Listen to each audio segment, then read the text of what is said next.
We've got a new sale. Maximum we've got to play with. If we go back a bit, yeah, 200. One little tooth left. Pretty knackered.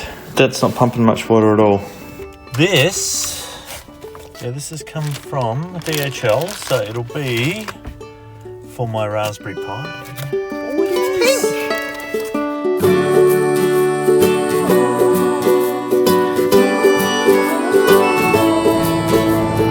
Just on a bit of a road trip. And this is Wendy's office, editing videos while we are on the road. Yep. In fact, we're on our way, just driving here up the Bruce Highway. We've left Brisbane this morning and we're on our way to check out some sales. We found on the local trading post that seemed to be fairly good nick and at the right price. So we're going up to Sunshine Coast to check them out, and we'll see how we go, eh? Just trying to find the place who's made the fellow who's here. We are. We need a new head saw. Okay. Yeah. Is that what we're going sailmakers there? Yep. And let's go bolt rope. 10mm bolt 10 mil, rope. perfect. Perfect. Let's have a look at it. We Going to need to rip. have a look. Because it is an old site. Yeah. 100 times better than our sail already.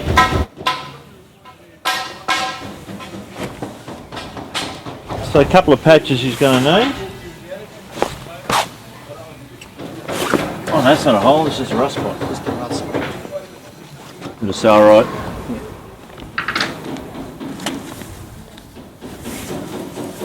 And that, I think that maybe what might have happened at some stage, somebody might have rolled it up the wrong way around. Yeah.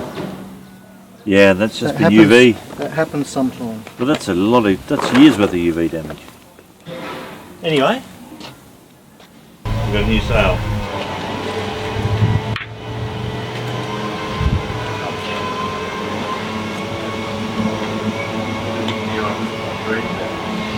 Put 2 new fellas on refill. Yeah.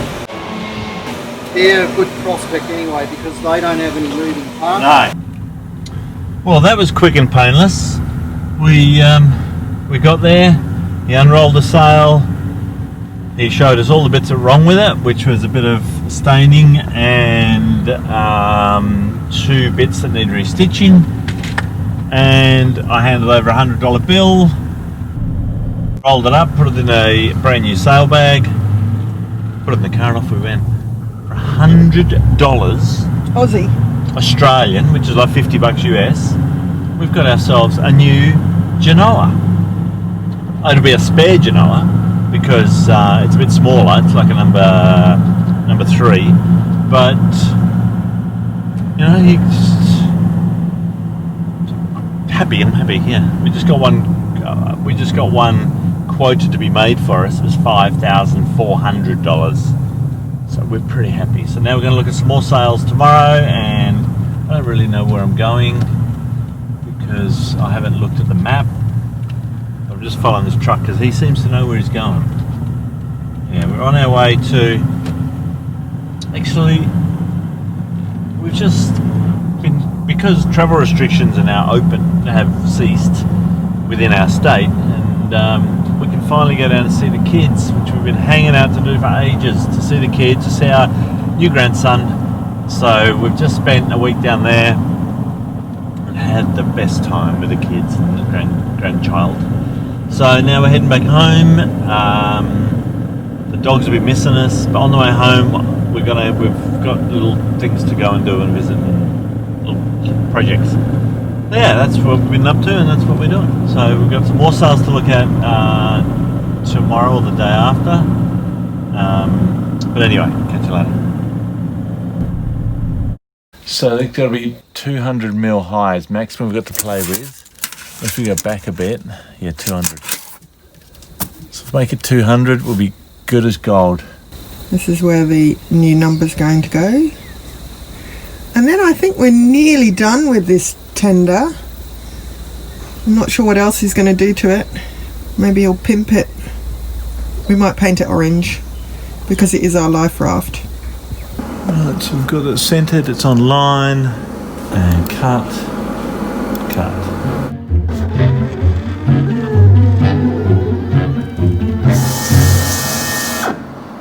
Something going on. Where are you? Are you doing that side first? Yeah.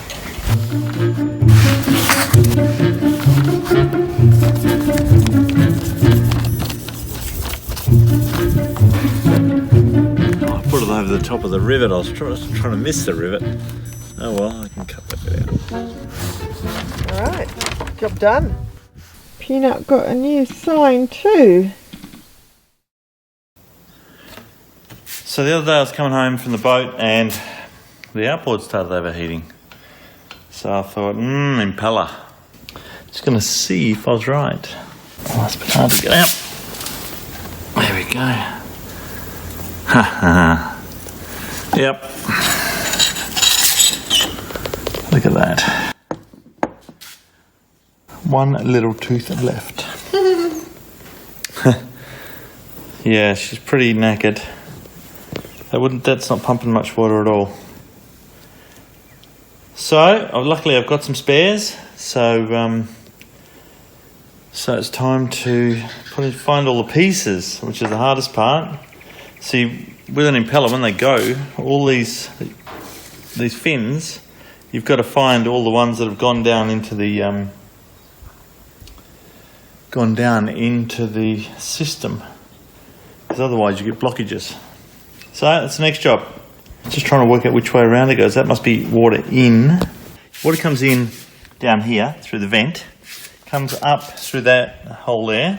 Then this pushes the water up and out through there, up through here, and up to cool the engine. So we've got to find all the pieces. So there's one piece in here. You found one? Yeah, you can't really see it, but it's just tucked in the corner there. Okay. So I get a pair of needle knives and get that out, and then I'll pull the engine apart and find the rest of them. There we go, the new impeller is in. Lots of silicone grease. Smother the whole thing in silicone grease, and we will now put the cover back on. I've dug out all the bits of old impeller down here. All looking good. So the other half, I'll put a new O-ring. There's an O-ring that goes here, and lots of silicone grease on that, and that'll seal against this face here. So she's all good to go. With anything on an outboard, it's always good to dollop a bit of grease on all the threads of anything going back together. They do like to corrode up. Nice bit of grease. Work that in, stick it back together. Bob's your auntie. Since we left Panama, our wind direction indicator has always been reading about 100 degrees to port. I did early on in the piece, I checked it out to see if I could find where the fault was, but I couldn't. So it's either up top or it's down here in the display. So with not much more to do today, I thought I'd see if I could find the problem. So I've managed to borrow a working display, well, I think's working. He doesn't know if it's working. So I'm going to swap it out with our existing one. It's an ST60, whereas we've got an ST60 Plus. There's not much difference. And see if this one works. So we'll give it a try, eh? Who knows? Wendy might know where the wind's coming from now on. So all I'm going to do is simply just disconnect the wires out of the back of this one and plug it into the other one. And that'll tell me where the fault is. So with these, on the Ray Marine stuff, it's all colour coded, so you can't really go wrong. Unless of course you can't get it out. There we go. And then the C-Talk, which is the communication backbone, is just a plug. So alright, we'll plug this one in and see if we're going to have a winner. Red, green, blue, yellow, shield, then some power.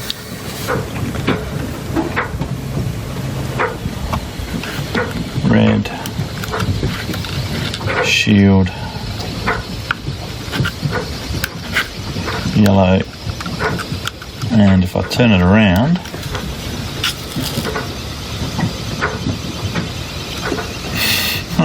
nothing.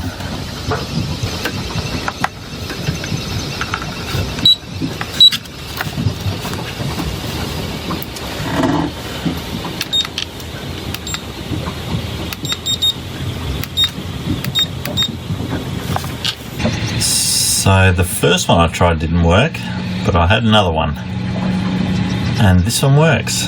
So as you can see, wind is varying around and the wind speed's working. All I've got to do is take the innards out of this one and put it into the outer of my one, and then calibrate it.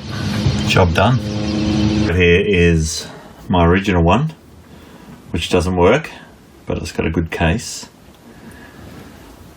One that's got a good case but doesn't work, and one that's got a bad case and does work. So we've just got to take the innards out of that one and pop it into that one. Job done. These Raymarine ST60s are so simple to get apart and change bezels, etc.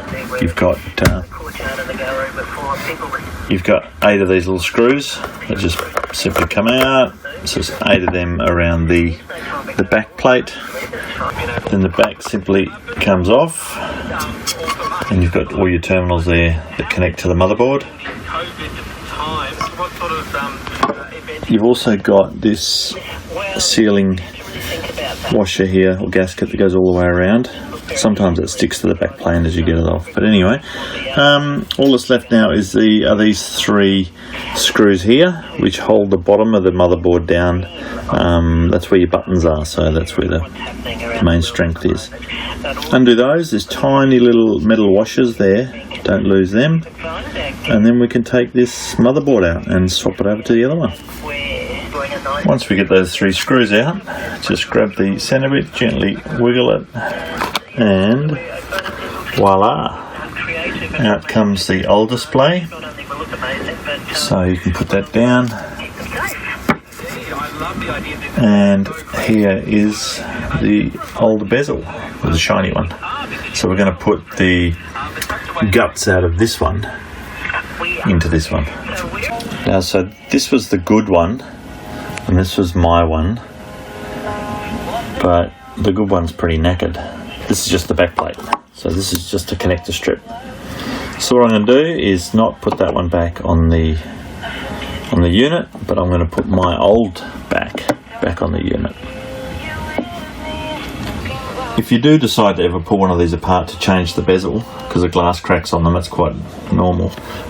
When you put it back together, it's imperative that this sealing gasket doesn't have any build-up of salt or bits of sand or anything that's going to stop it sealing, because that's where 99% of faults with these displays come from. So I'll give that a good check, give it a clean off, and then pop that back on there. Good to go. All I got to do then is calibration. All back together again with the new internals, but I have noticed that the display button doesn't make a positive click when you press it, whereas all the other buttons actually click. I think that one is broken. So I'll go and test it, but you do need this button to adjust your brightness and also do calibration. To get into calibration mode, you need to press these 2 at the same time. So I might have to replace that switch, which is just a simple solder job. So I'll take a switch out of the broken one and put it into that one. But first of all, I'll go and check, see if it is broken. I put it in, it all works. The switch actually works, you've just got to press it a little bit harder.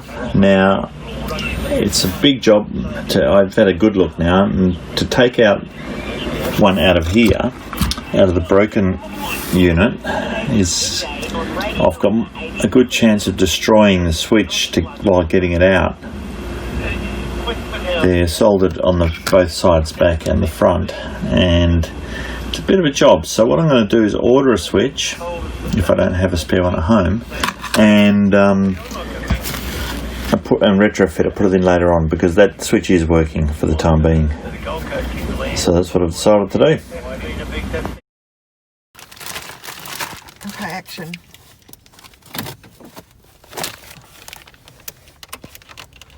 This, hopefully, this has come from DHL, so it'll be for my Raspberry Pi. Oh, it is pink. No, No, but the packaging is pink. Montissier hat. This is an AIS receiver. It's a GPS receiver, a compass, a heel, trim, barometric pressure, autopilot, all in this box. This little unit here is all those things. So you'll see as I continue building this, you'll see how it all goes together. But there we go, it's arrived. So this has come all the way from Spain. It's made by Russo, and the company that I bought it from, we'll put down in the comments.